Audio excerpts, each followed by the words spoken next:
Do you love your Ring cameras but also hate having to replace the batteries all the time? Well, hopefully we have a solution for you, and it's in this box.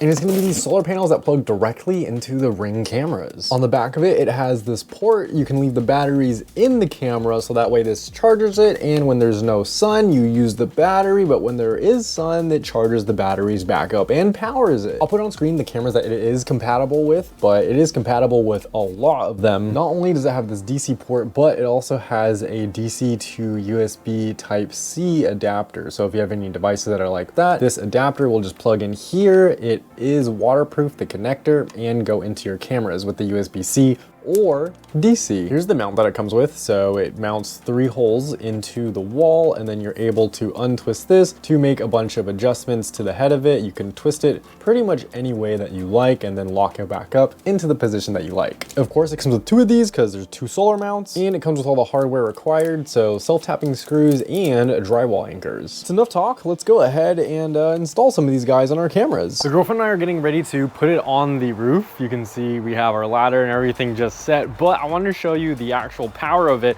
with a cell phone. Yeah, this thing can charge your laptop and your cell phone. That's these solar panels. So let's check out how these solar panels work. Remember, you can use that DC or the USB Type-C. I have the USB Type-C plugged into my phone right now. It is currently not charging, but check this out.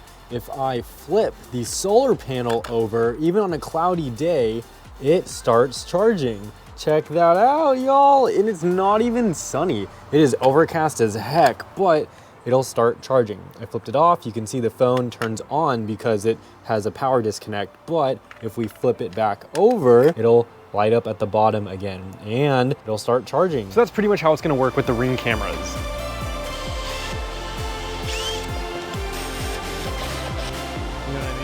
It should be powering the camera during the day when there's sun, as well as charging the battery from any drain it has, like at night, for example. You know what I mean? Because the sun comes up this way, sun's eventually going to be over there. So I was thinking maybe we mount it like on this side, catch the end of the sun at the end of the day. Because if we mount it on the other side over here, I don't think anything's going to hit it, right? There's no sun from this side. On this side, like right here. Here's good, right?